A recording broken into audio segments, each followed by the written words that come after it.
Hello and happy Tuesday. My name is Wendy Lee, and you can find me at CreativeLeeYours.com. I'm an independent Stampin' Up! Demonstrator in the US and very excited that you're joining me today in my studio for today's crafty fun. Yay, yay, yay, yay, yay, yay. So it's an exciting week, at least for me and several of my demonstrator friends, because later this week we are headed off to enjoy a demonstrator only event called Onstage. And I love gathering with my, several hundred or thousands. I don't know how many are going to be there until we get there, right? Of my demonstrator friends, which, we're a great bunch to hang out with, right? We have lots of crafty fun together. So I'm just super excited to meet up with some of my friends I haven't seen in a while, um, and just have a really relaxing time together and some fun. So and my friend Melanie Hawken and I are hosting an event, an after party that we called Craftermath, uh, that after the event is over as well. And I'm just so excited about it. We've been working on it for months, and it should be a really good time. Great way to end our event. So, yes. So, if you would like to join my Diamonds team so that you can join us for these demonstrator exclusive events, I would love to have you join our community. Yes, yes, yes, yes. You can find details on my website, creativelyyours.com, or leave me a note. I'm happy to answer any questions you've got, right? Um, we have new online exclusives that have been released this month. There's some really nice items, so check those out in the online store. Um, and of course, the best way to stay up to date with everything I have going on is to be on my email list. Yes, it is. I send out a free tutorial bundle every single month to my email subscribers. So you get multiple projects. It's a PDF tutorial, and they're good projects, right? And they're exclusive to my email. I don't share them anywhere else. So if you want to get dibs on that, be sure you're on my email list. All right, let's go ahead and switch the camera over and start our crafty fun today. All right, so the project we're doing today is going to feature the terrific Toadstools stamp set. Now, this is available in a bundle with a coordinating punch, which is fantastic. But today we are going to create a fun little silhouette card using the stamps. Isn't that cute? So I love this because you can use any of your pattern paper in the background. So this particular one is Shy Shamrock. And so I've done a Shy Shamrock card base with the Shy Shamrock Designer Series paper. And then we've embossed these lovely little images in the background and then added a little sentiment strip. And then, of course, we've brought our design to the inside, which is always, always fun, right? I love it. Love it, love it, love it. Looks like the sun is shining in on me. Let's see if I can rotate a little bit and get a little less glare. Nice. So this is the project we're going to be creating today, and I'm going to change the colors up a little bit. And I've actually created this card in all of the in colors. The 2024, 2026 in colors. So I'll show you all those at the end of the video. Now, this is actually the stamp set. We are featuring the bundle actually in this month's Cultivated Creativity, which is our DIY paper crafting subscription program. So every month we curate a beautiful kit, in my opinion, where you are going to get everything that you need, all the consumable supplies you need to create 4 cards and 1 not a card, which typically ends up being some sort of a treat holder or giftable of some sort.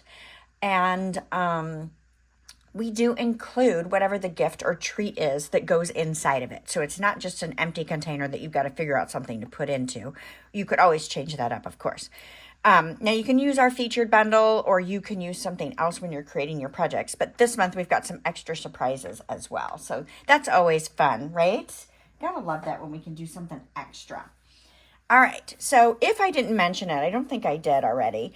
Today is March 11th, and I am live with you in the comments here, or in the chat. So say hello, let me know where you're from, and let me know for sure if you've got any questions, and are you loving this stamp and punch bundle? All right, so I have got a piece of, I believe it's 4x4. I didn't bring my cheat with me. A 4x4-inch piece of designer paper. Again, you can use any print. I am using the little 6x6 paper stack. So I've taken my embossing buddy and I have put buddy over the top of it in hopes that my my embossing will go where I want my embossing to go. Now, I have set my stamps up on my stamp positioning tool. Now, you're going to see, if you're familiar with Stampin' Up, you're going to see that this is the Stamparatus. We don't sell this anymore, so don't ask me about it. I can't get it for you. But what I will tell you is that I have a Amazon shop, and in my favorite things on my Amazon shop, you can find the Misty. So if you are interested in a stamp positioning tool, don't have one, the Misty is what I recommend. Now I'm going to go ahead and embossing buddy my little inside piece as well, because I actually want to stamp that first. So this is a 3x3" piece of basic white. Now, if I was going to do just one card, I would reset my stamps on my stamp positioning tool. But since I'm going to make a stack of these cards, because this is going to be the bonus card, yes, it is, that I'm going to drop into each participant's Cultivated Creativity Kit this month. So it'll be a surprise on which color you got. But because I've got to make over 100 cards, I want to make sure that I am as efficient and as fast as I can be when you're doing a stack of things, right? So I have not reset my stamp positioning tool, but I'm going to do the inside first. So you can see I've got it at this strange angle, and it's because of the way I wanted the angle of the inside to be. So I'm just going to put the magnet down. I've buddied my layer. We're going to go ahead and stamp this. So let me grab my Versamark ink pad. I'm going to move this layer out of the way so I can get more of the stamp positioning tool in view so you can see this, right? Now I've made sure this is butted up to the corner, and I'm only going to ink up one of these images with my Versamark pad. Now you can see this is my yucky Versamark pad. This is the one I do lots of techniques with. It's just the one I grabbed. It really doesn't matter which one you use. Okay, and then we're going to give that some good pressure. Now this to me looks like an air hockey puck. So my friend Bruni gave this to me years ago. And believe it or not, they sell this as a companion meant to be used with the stamp positioning tool. You can find this in my Amazon favorites as well. So I'm just going to give that a little pressure. It just saves your hands, helps you put some pressure down. Now I'm going to pull this plate out. Of course, if you were using the Misty, you could just reset. Or put it on the other plate.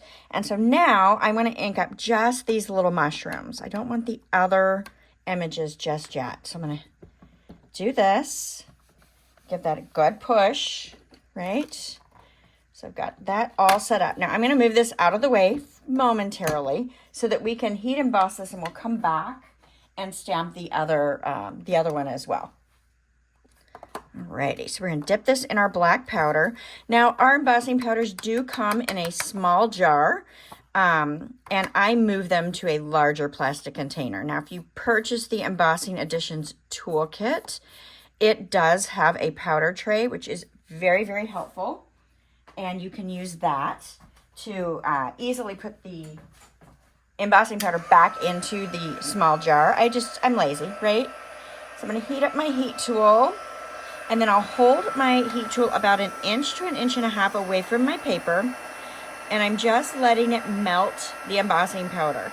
So what we're trying to do is create a shiny, there we go. So as it melts the powder, I just want to move along the image until it's melted. I don't want to overheat this, because if you do, it'll turn dull versus shiny. And it could brown the paper. Can you see the shine? I'm not sure if you guys can see it. I'll tell you, heat embossing is fabulous. It's one of the first techniques I learned. And if that's all you did on your cards, you'd have fabulous cards all the time, right? Like, it's the best, right? Okay, so now let's bring in our designer paper piece. And see, I've even labeled my little scrap. I've got my inside and my front, so I don't forget my little marks. Because I set my paper, when I'm setting these up, I set my paper inside on my little template there, right? I do that first. And then I set up my stamps where I want them to be. Now, I typically do it on a scrap paper, right? Like, I'll cut a scrap paper the same size. Because if I got it all messed up, I can adjust, right? I can just placement of the paper. Sometimes that's easier. or I can adjust the stamps around. Okay, so I'm going to ink up all 3 of these, right? Give that a good push. So I love that the stamp positioning tool gives you the opportunity to be able to stamp all the images and emboss all at once. Like when I made the first card I made, I did them one at a time because I couldn't see, right? Like I totally could not see where the stamping was because the print is really busy and so it was hard to see. Okay, so now we're inking up the little mushroom stems and let's double check our placement. I think we might need to do a little bit of an adjustment. So let's see if we're off a little bit. It's pretty forgiving, but I just want to make sure I'm doing it the way I intended to. Give that a nice little push. Okay. And I actually had to play a little bit to see which stamps I wanted to group together because I didn't want to have a situation where I had stamps on the back side and then I couldn't add the pressure that I wanted to the images once I stamp them down. Hopefully that makes sense. You'll know once you start playing with it, I think. All right. Oh, I got crazy messy with that. Let's see if we can get some of this powder, loose powder off. Oh, I did good. What do you guys think? I love the boldness of it, right? Like you could try this. I got embossing powder everywhere. You could try this with silver, gold, white. You could do it in a color if you wanted to. I actually quite like the boldness of the black, but depending on the color of the paper that you're using, you may want to change it up, right? All right, let's go ahead and heat emboss this. Maybe you'll be able to see this one really well. I'm hoping so.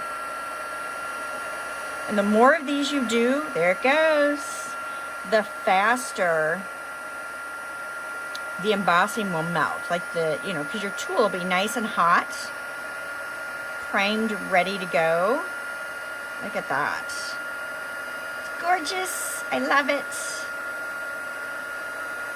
Love it, love it, love it, love it, love it, love it. All right, are we shiny everywhere? Yeah, I think it's nice and shiny. Beautiful, beautiful, beautiful. Okay, we don't need any of that anymore. But we do have one more piece I want to emboss. So let's go ahead and do the last embossing piece before I forget. So now I've got a 4 1/4 by 1/2 inch piece of basic black. Gonna buddy that up. Let's get our Versamark one more time, and I'm gonna stamp my sentiment on here. Just a little thank you. Cute, right? I'm somewhat centered. I say somewhat. We could measure it and see how well I did, but I try not to worry about that kind of stuff. That's the little stuff, right? You gotta let some of that go. It's handmade. All right, so we're gonna switch to white powder on this one, right? That makes sense, doesn't it? Oh, I got a little messy. Yeah, I think that'll be okay. Heat up our tool.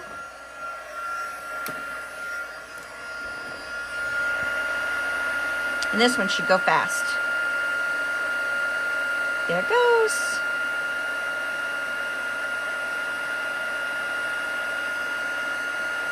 Now, some sentiments emboss really well and some sentiments don't emboss really well. Like sometimes these little fine sentiments, if you push too hard when you stamp them, they end up a blob when you emboss them. So just be careful with that. All right, so my card base, this is going to be a small square card. So this is 4 1/4 by 8 1/2, and I'm going to fold that right in half. Okay, give that a good crease with my bone folder. Now you can put the fold at the top, you can put the fold at the side. It really depends on your personal preference. I'm going to put it at the top of this one. I did some one way and some the other. Now, because I embossed this, I've got a little bit of warping into my paper. So you could try to flatten this out. I've shown one of my crafty secrets is putting it between paper towels and ironing it. I wouldn't do that with this because it's embossed. If it was just stamped, I would, but not with the embossing. I think it would cause you more damage than it would do good. I've also had people ask me why the paper towels. Well, in the example that I show, it was a technique using shaving cream and inks. So I didn't want any ink to transfer over to my iron. So that is why I put it between paper towels. Plus that it keeps the paper from getting damaged. So I went all the way around the edge with my adhesive, which is not what I normally do. But I did this time to try to get it a little flatter. I've got a couple spots that buckle up a little bit, but not too bad. So cute, right? I love that. I just love it. It's super simple, fast, and easy, right? You can do a huge stack of these in no time. So let's grab some dimensionals. You can use white ones, black ones. Let's see, what do I have handy? Here's some right here.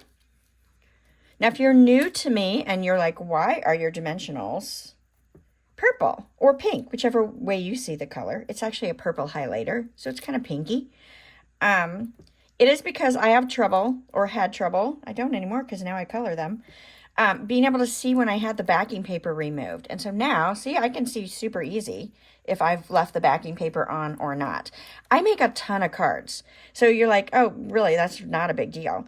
Well, it's not, but I make a ton of cards, and I was taking so much time checking and rechecking to see if I removed the backing paper, because as I've aged, it's hard to see, right, if that's off or not. It's shiny when it's removed, but, you know, not always does it work out that way. So that's why I do that. All right, so let's take, this is a 2x4 piece of the Designer Series paper. So this worked out perfect, right? So this was a 6-inch. There you go. It was a 6, no, that's not right either. Who knows where I cut it off of? Anyway, it was a 6-inch piece. There it is. It was a 6-inch piece, and I cut it to 4, and then I cut it to 4 again, and this is the piece that was left from that. So I'm putting that on the inside. Now you can mix and match your print, right? You could flip it over. You could match it. I'm going to match it because that's just what I've done, but you can do either way. So I'm just going to slide this in, and I am looking at the 3 sides to try to get that somewhat even, right, as far as the spacing. And then I'm going to slap this little guy right down, and I'm going to be a little more excessive with my adhesive around the edge on this one as well, since it's embossed, and try to minimize that buckling if we can. Nice. Cute, right? All right, let's add a little bling-a-bling. This is perfect for our brush brass butterflies. Say that fast, right? Now, did you guys collect any of these during our celebration promotion last month? I was excited to see that these were an additional offering that Stampin' Up! Added later in the promotion. So these are some of my favorites. They're super flat and they're adorable, right? Like, who doesn't want to use these? So I'm just going to put a couple of these butterflies. How cute is that? So sweet, right? Do you guys love it? Oh, I'm a little crooked. Let's see. Can we pop that up, or is it already down? I can always take my heat tool to it if I need to. Let's see if I can get it up. Sometimes I don't, even though I think I'm correcting it, sometimes I don't get it corrected, right? All right, so this is Petunia Pop. The original I showed you was Summer Splash. No, Shy Shamrock. Shy Shamrock, apologies. Pretty in Pink, Peach Pie, and Summer Splash. So you could use, you saw this has a stripe on the back, so you could use the stripe, you could use the leafy. I like the leafy, I think it's kind of fun. I love the polka dot in the background. And there's a print on the back side of this that had a little more white space than I wanted, so this is why I chose the polka dot side on all of them. So we've got an array of colors. So it's going to be a rainbow going out to all of my friends that are involved in cultivated creativity. Yay! All right, I hope you guys enjoyed this one. If so, give me a thumbs up. Let me know I'm doing all right. And share this with your crafty friends. Invite them to come over on Tuesdays and hang out with us. All right? I hope to see you again next Tuesday. Have a great week, and bye for now.